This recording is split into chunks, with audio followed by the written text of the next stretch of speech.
They say soldiers fear silence more than gunfire, because silence means something's waiting. That night, silence wrapped itself around my home like a noose. I had just tucked my son into bed when I heard it. 3 knocks. Slow. Heavy. Too controlled to be neighbors. For a second I froze halfway down the hallway. The same hallway I used to tiptoe through in combat boots when nightmares followed me home from Afghanistan. My hand instinctively reached for the sidearm that wasn't there anymore. Then came the second knock, louder. My husband, Mark, looked up from the couch. "Are you expecting someone?" he asked. I shook my head. I wasn't. Nobody came by unannounced, not after what happened last year. Not after the newspapers called me the ghost officer. When I opened the door, 2 men in black suits stood on my porch. One held a badge, the other a clipboard. Behind them, a third figure lingered in the shadows near a black SUV. Tinted windows, engines still running. "Major Collins?" the taller one asked. His voice was clinical, detached. "That's me." He nodded to his partner. "We have some questions regarding your recent contact with restricted personnel." My throat tightened. "Restricted personnel?" I repeated. "You'll have to be more specific." The second man flashed something I recognized immediately. A Department of Defense investigation seal. "This will only take a moment, ma'am." I wanted to say no. To tell them it was 9 p.m., that my kids were asleep, that I had earned the right to a quiet night in my own home. But their tone wasn't asking permission. It was giving orders, and old habits die hard. Mark stood up, his voice calm but uneasy. "What's this about?" The agent ignored him. "Major, we'd prefer to speak inside." I let them in. It was a mistake. They walked through the living room like they already owned the place, scanning every photo, every frame, every trace of normal life I had tried to build. The taller one stopped at a picture of me and my unit from Kabul. 7 of us standing in desert heat, grinning like we hadn't just crawled out of hell. He pointed to it. "You're still in contact with any of these soldiers?" I blinked. "What kind of question is that? Just answer." I hesitated. "No. Not since the incident." Mark shot me a look, the kind that said be careful. The agent scribbled something down. "Then why did a message originating from your military network ID ping a secure server this morning?" My pulse skipped. "That's impossible. My credentials were revoked." He looked at me, not angry, not accusatory. "Just certain. We have reason to believe your access was restored, by you." The room went quiet. My daughter's nightlight hummed faintly down the hall. Mark's jaw clenched. "You think I hacked the Department of Defense?" I asked. "Not think," he said. "No." Something in me cracked then, not fear but humiliation. To stand in my own living room, wearing my old academy sweatshirt, while strangers with government badges accused me of betraying the very uniform that raised me, it burned deeper than any wound I'd ever carried from the field. Mark stepped between us. "You can't just." The second agent lifted a small black case, opening it with a click. Inside lay a set of handcuffs. "Major Collins, you're under investigation for unauthorized access to classified systems. We need you to come with us." The words hit like shrapnel. My son's voice broke from down the hall. "Mom." I turned, too fast, and the agent's hand shot out to grab my arm. Mark shouted, "Don't touch her." But I was already somewhere else. Back in the desert, dust choking my lungs, adrenaline roaring in my veins. I twisted free before realizing what I'd done. The agent stumbled back, startled. His partner's hand hovered over his holster. "Mom?" my son whispered again, now peeking from the hallway. His eyes caught the metal glint of the cuffs. The taller agent cleared his throat. "Major, please. Don't make this harder." I looked at my boy, at the fear I'd put in his eyes, and something inside me broke open. "I served 20 years, I said quietly. "I bled for this country. And you're standing in my home, treating me like a criminal." "Then you understand protocol," the man replied. "We follow orders." "Orders. Always orders." I held out my hands, palms trembling. "Do it quick." The cuffs clicked around my wrist. Too loose, they didn't fit. I was smaller now, thinner. But that sound, the metal bite, it echoed through the walls of the home I'd built on promises. Mark's voice cracked as they led me out. "I'll call your lawyer." I nodded, unable to look at my kids. The night air was cold. My porch light flickered. The black SUV waited, humming like a predator that had finally found its prey. As they opened the door, I caught my reflection in the tinted glass. A soldier once sworn to protect, now treated as a threat. And for the first time since the war, I didn't know which side I was on. The morning I left for my last deployment, my daughter tied my shoelaces for me. She was 6, her little fingers fumbling with the knots, and she told me, "If they come undone, it means you miss me."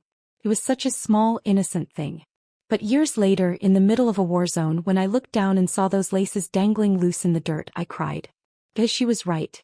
I did miss her. I missed everything. That morning was painted in gold.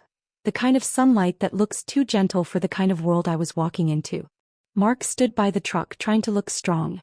My son, barely 3, clung to my leg and wouldn't let go. I remember crouching down to meet his eyes. "Hey buddy. Mommy's got a job to do, okay? I'll be back before you grow taller than me." He sniffled. "But you're already small." Mark laughed. I didn't. Because I was afraid if I did I'd fall apart. When I finally stood to leave, my daughter tugged my sleeve. "Promise me something," she said. "Anything. Promise you'll come home. Not just your body, you." I didn't understand what she meant back then. But her words lingered, like an echo that refused to die. I made the promise. And it was the hardest one I ever tried to keep. My unit was sent to Helmand, a place that looked more like the edge of the earth than a map. The mission was classified, but we all knew what it meant. Extraction of high-value assets in a region that no longer believed in order, mercy, or even morning light. We were ghosts even before the desert swallowed our names. The first month was chaos. Roadside bombs, missing convoys, silence on the radio. I stopped counting the near misses because every sunrise felt like another debt paid to fate. But through it all, I kept my daughter's words tucked in my vest pocket. Literally. I had written them on a scrap of paper before I left. "Come home. Not just your body, you." Every night I'd unfold that note, even when my hands shook from adrenaline and exhaustion. Some nights it worked. Some nights it didn't. One evening our convoy was ambushed near Sanjin. 3 trucks. Gone in under 10 seconds. We fought back, but by dawn half the squad was gone. When the dust cleared, I found something half buried near the wreckage. A child's doll, its head cracked, the face streaked with soot. Someone had dropped it in the chaos. I don't know why I picked it up, but I carried it for months. Maybe because it reminded me that not every innocent made it home. That night, sitting by the fire, my commanding officer, Major Douglas, told me something I'd never forget. "You can serve your country or your conscience, Collins. You can't serve both." I didn't answer. Because I already knew which one I was losing. Mark's letters started coming less often. Not because he stopped writing, but because the base mail routes became unpredictable, convoys vanished, and sometimes the only thing that arrived was a list of casualties. When one of his envelopes finally reached me, it was torn open and water-stained. Inside, he'd drawn a little picture of our house. There was a tree, 2 kids, and a stick figure in a uniform walking toward them. On the back, in my daughter's handwriting, it said, "We're saving your seat." I read that line so many times it started to blur. By then I had seen too much. Burned villages, orphaned children, a wedding that ended in smoke and screams. War doesn't just take lives.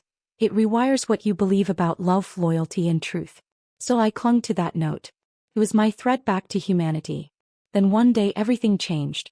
We were sent on an off-grid mission. No insignias, no radio logs. The kind of mission that exists only in whispers and sealed folders. We were told it was a recovery. It wasn't. When we reached the coordinates, the so-called recovery target wasn't a weapon. It was a family. A mother, a child, and a man tied to a chair with a bag over his head. We were told to extract the asset, meaning the man, and leave the rest. I looked at the child. He couldn't have been more than 6. The same age as my daughter. His hands were shaking, his eyes wide, uncomprehending. And that's when I broke protocol. I told my team we'd take them all. They hesitated. I didn't. I lifted the child into the truck and said, "We're not leaving them." We drove through enemy fire that night, 2 vehicles shredded to metal, 1 tire blown. By dawn the family was safe, but my record was not. My CO wrote it up as unauthorized deviation from mission parameters. I called it what it was, humanity. I was reprimanded, almost court-martialed, but something in the system shifted. Instead of punishment, I was reassigned. A quiet transfer, to a covert unit under intelligence oversight. That's where I met the shadow side of service, and where my husband's voice started to fade from memory. Because after that mission I didn't get letters anymore. Only silence. The night before my redeployment, I sat alone in the communications tent and wrote a message home I never sent. If I don't make it back, tell them I tried to keep my promise. But I'm not sure who I was trying to protect anymore. When I finally returned 3 years later, my daughter's tree drawing was still on the fridge. The note was still there.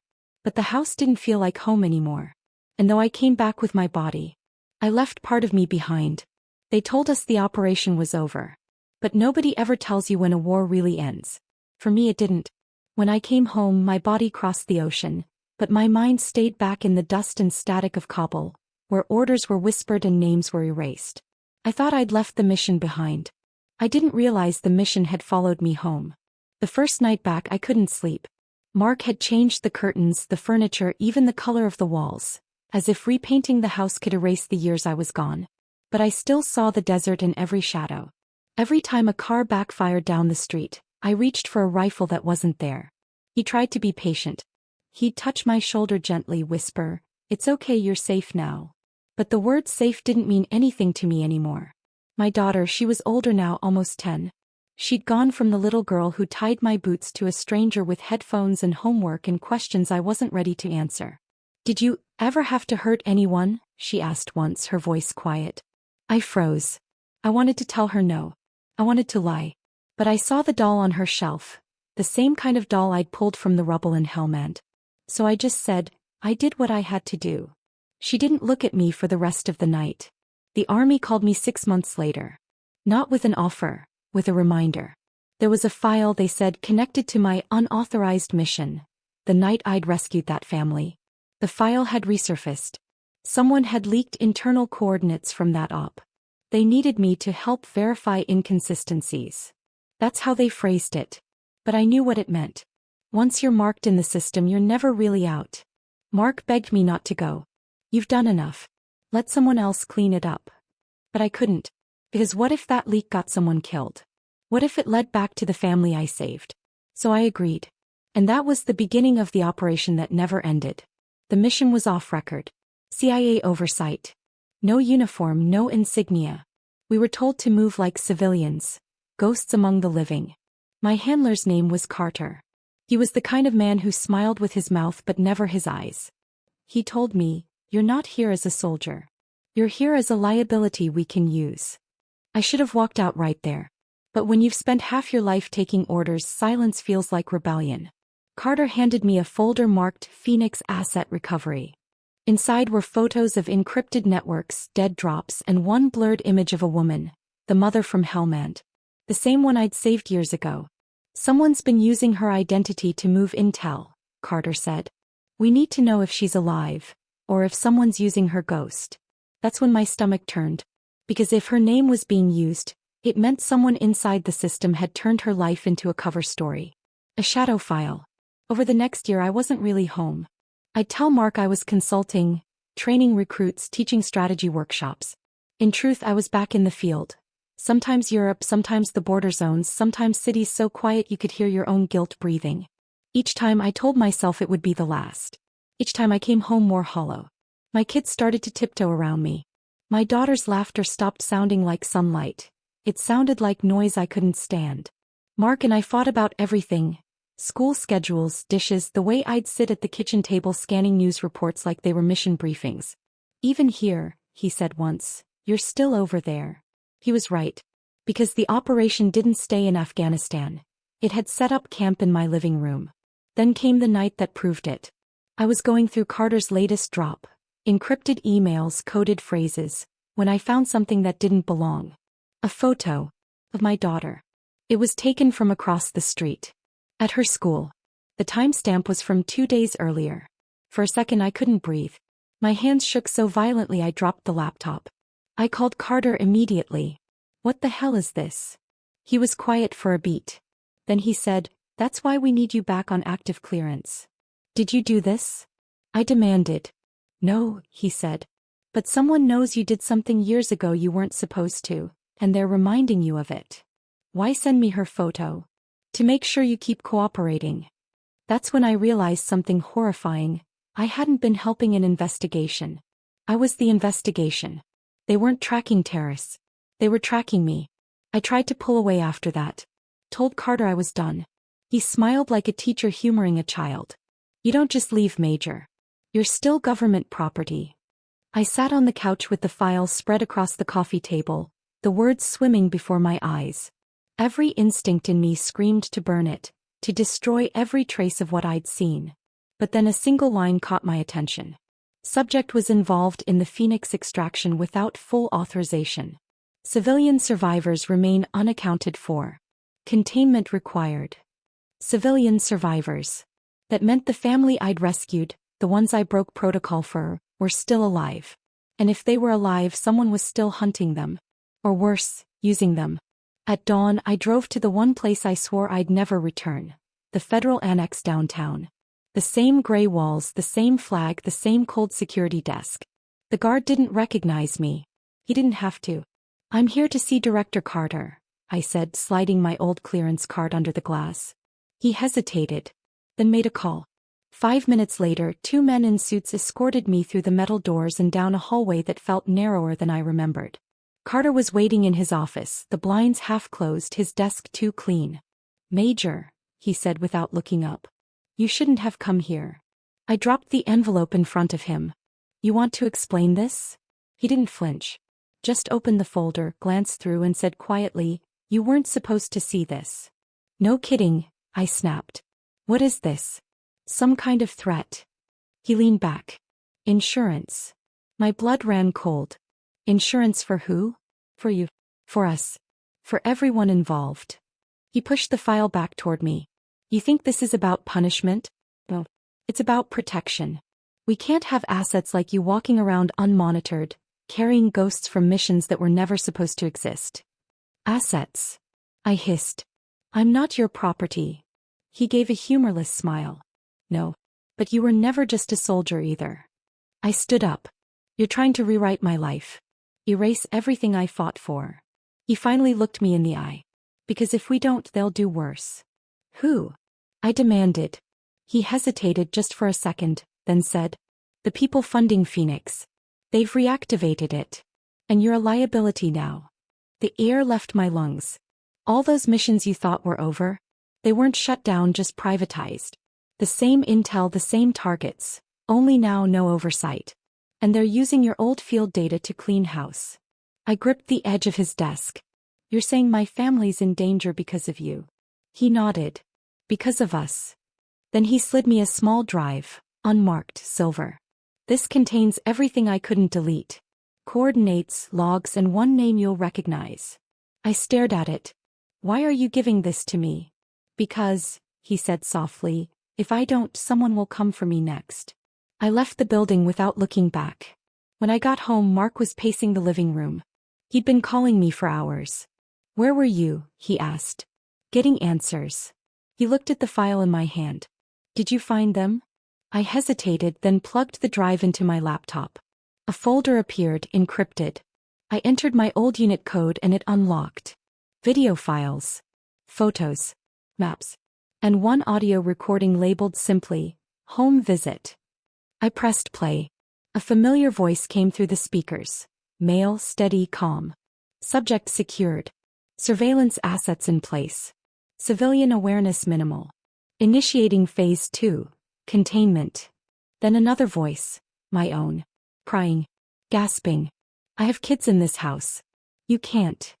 I slammed the door in his face that night, but it didn't matter. The next day, a car started parking across the street. Same car, same time every evening. Mark noticed. Who's that? I told him, no one.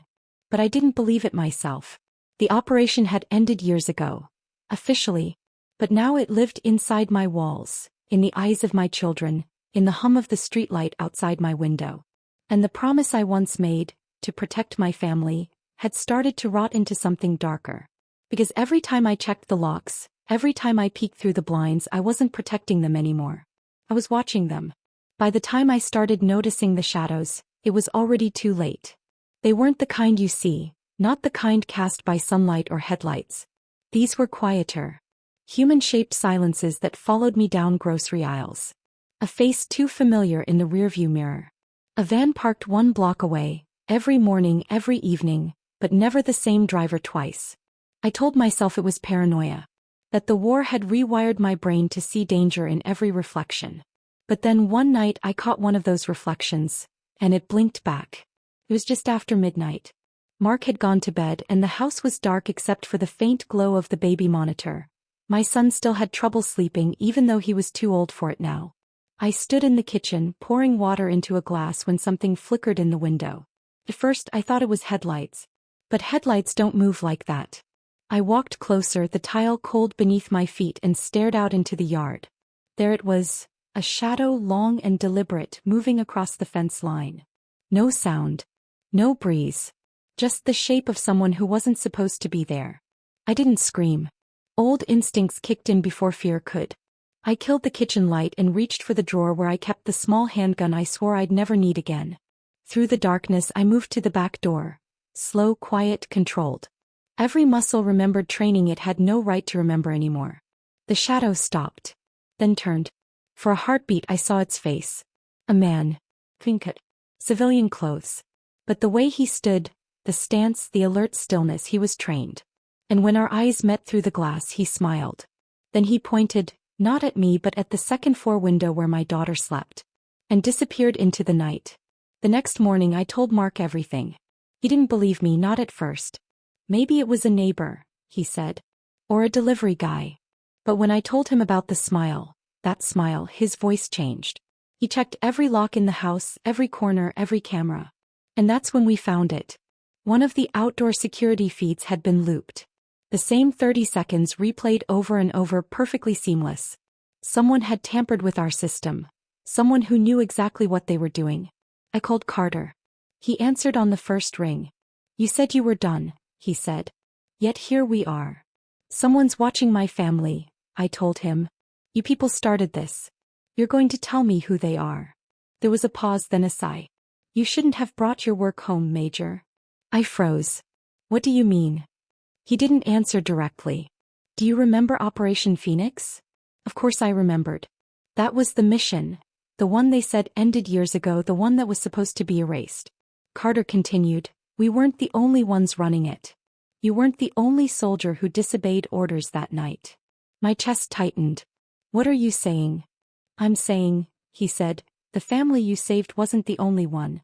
And someone out there wants every record of that night, every person connected to it, gone. The line went dead.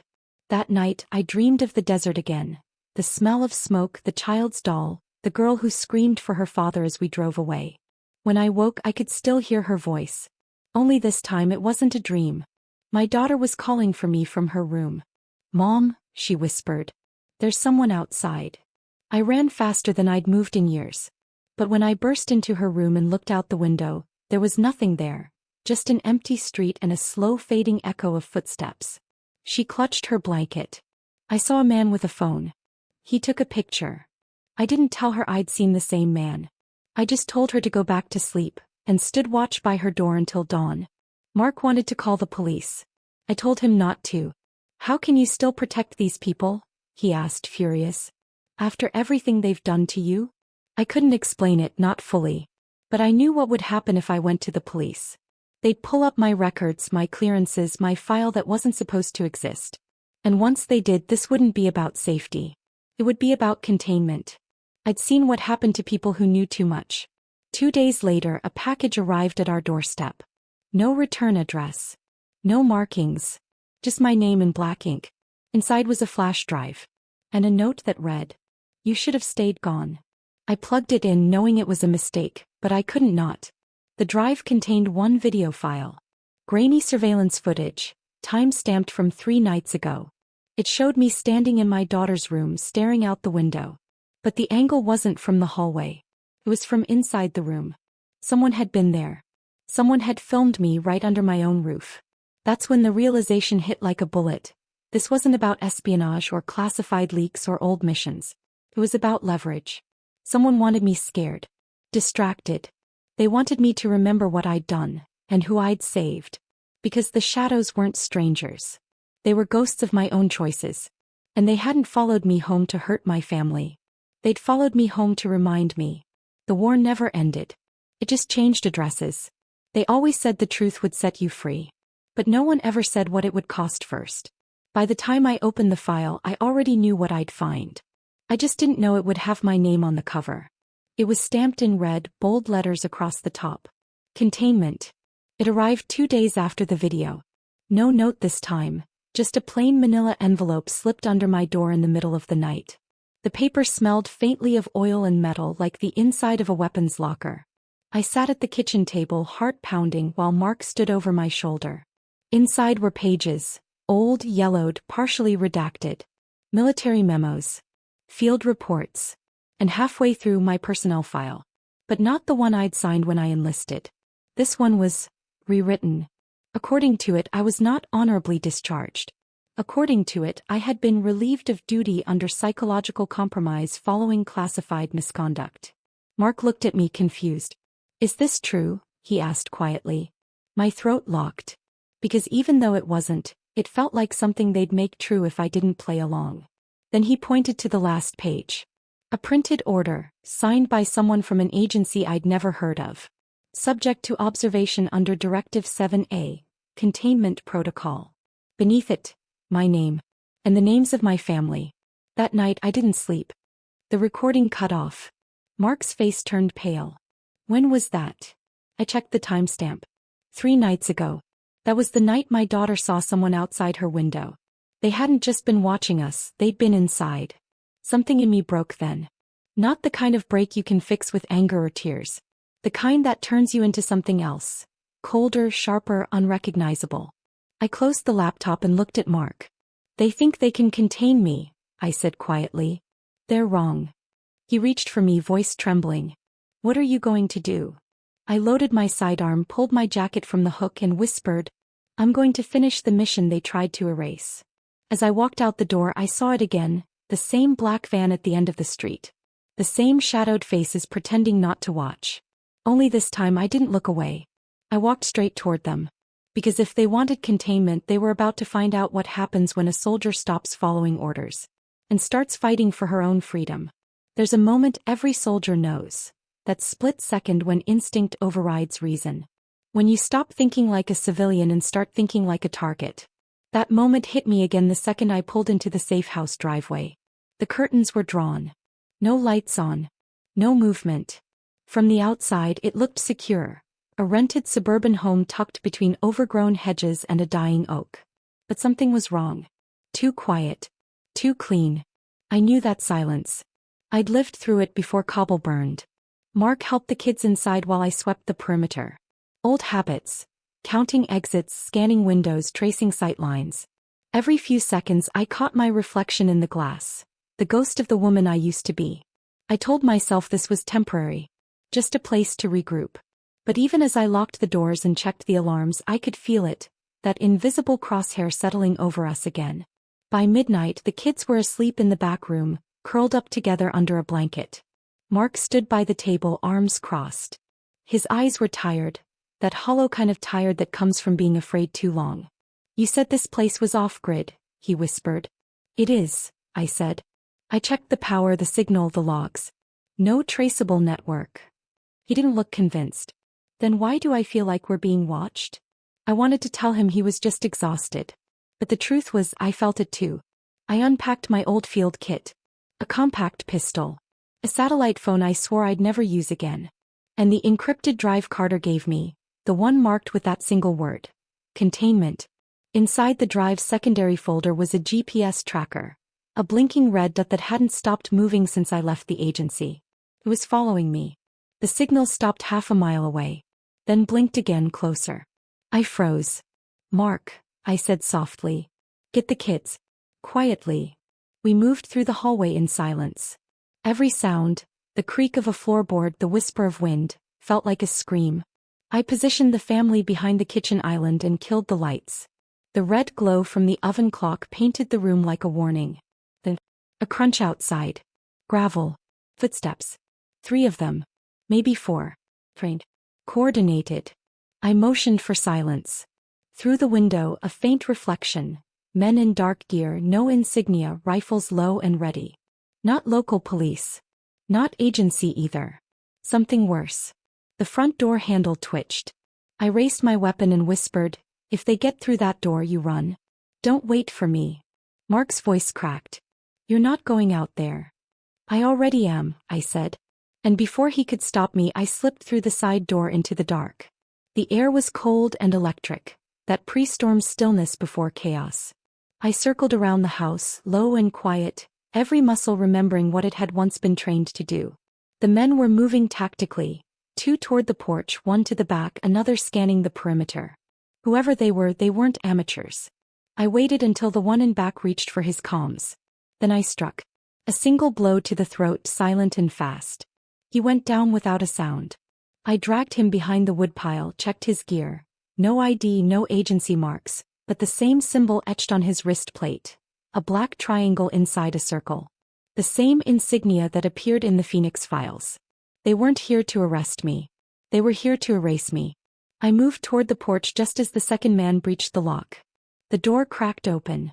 And then, flashbang. The blast tore through the entryway, white light swallowing the room. The kid screamed. I dove inside, tackling the man before he could recover. We struggled, his rifle clattering across the tiles, and I saw Mark dragging the kids toward the back hallway. "Go!" I shouted. The intruder reached for a knife. I slammed him against the counter, grabbed the pistol from my belt and fired once. He dropped. The smell of gunpowder filled the kitchen, a memory I'd hoped I'd buried for good. By the time I caught my breath, the others were gone. The front door was wide open. Tires screeched in the distance. They'd retreated, but not because they'd lost. They'd gotten what they came for. I turned to the table. The encrypted drive was gone. For the first time in years, I felt something close to panic. That drive had everything. Names, coordinates, evidence of Phoenix's resurrection. And now, whoever took it could rewrite the story any way they wanted. I checked the house. Every door, every window. The safe house wasn't breached, it was bait. A containment zone. We were never supposed to be safe here. By dawn, I was sitting on the porch steps, the barrel of my gun still warm, the sky bleeding pink over the horizon. Mark joined me quietly, wrapping a blanket around my shoulders. "They'll come again," he said softly. "I know." He paused. "Then what now?" I looked out at the rising sun, the light cutting through the fog like a blade. "Now," I said. "Now I stop running." I pulled a folded photo from my jacket, one I hadn't looked at in years. It was me and my old unit. The Phoenix insignia faint on our sleeves. And in the corner, a name I'd missed before. Carter. He hadn't been protecting me. He'd been managing me. The file wasn't insurance. It was a leash. And I just cut it. As the morning wind carried the smoke from the house, I made a silent vow.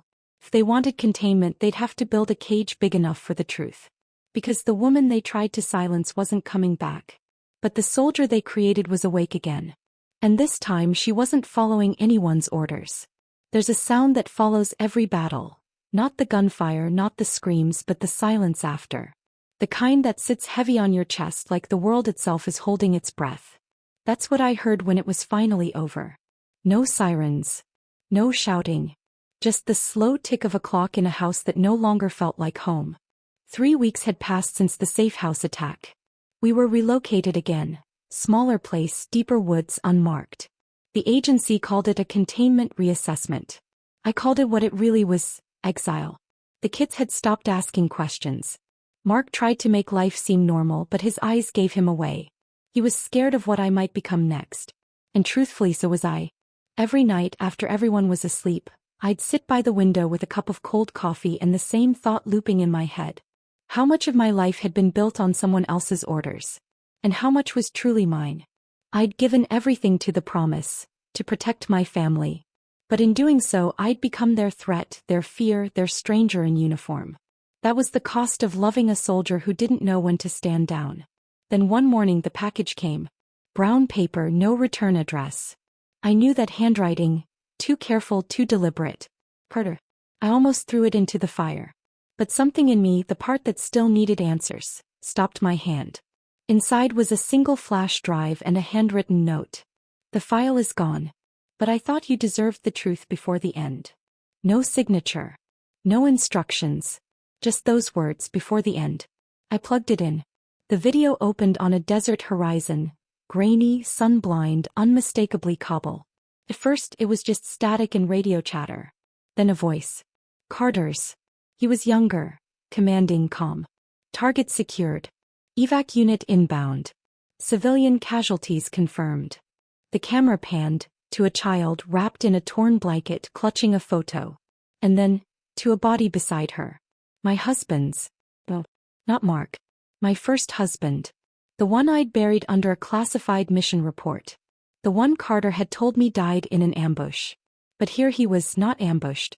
Executed. And Carter was standing right there. I felt my knees give out before I even realized I'd fallen. The world tilted. The air thinned. The silence in the room roared louder than the gunfire in that recording. For years I'd carried guilt over his death. Guilt that I couldn't save him. Now I realized I wasn't supposed to.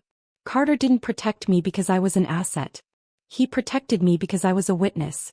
I sat there until the sun bled through the window. By dawn the kids were awake.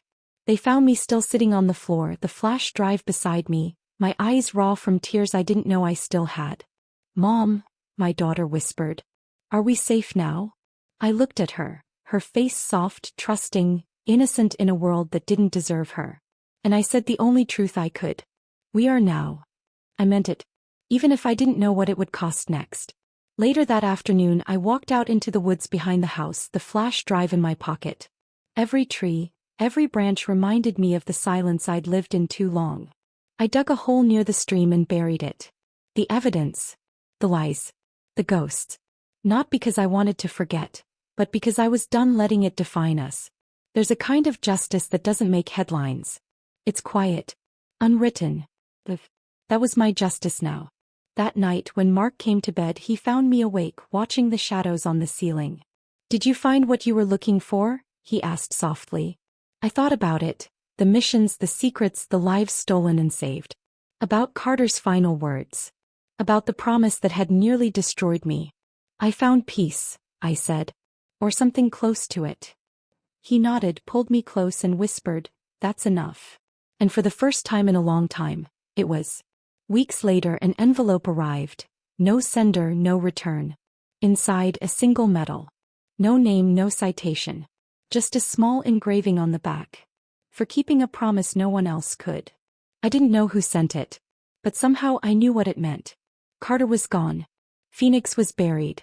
And the story, the real one, would stay between me and the silence. That night I tucked my kids into bed, kissed their foreheads, and whispered the same promise I'd made years ago before deployment. I'll always protect you. Only this time I wasn't saying it as a soldier. I was saying it as a mother who finally understood that sometimes, the greatest act of protection is letting go of the fight. When the lights went out and the house fell quiet, I stepped out onto the porch one last time. The air was still, the stars endless. Somewhere far away I thought I heard the faint hum of a helicopter, or maybe just the wind remembering where I'd been. I smiled. Because for the first time since that phone call, I wasn't running. I wasn't hiding. I wasn't afraid. The promise had been kept. And it didn't need words anymore. Just silence.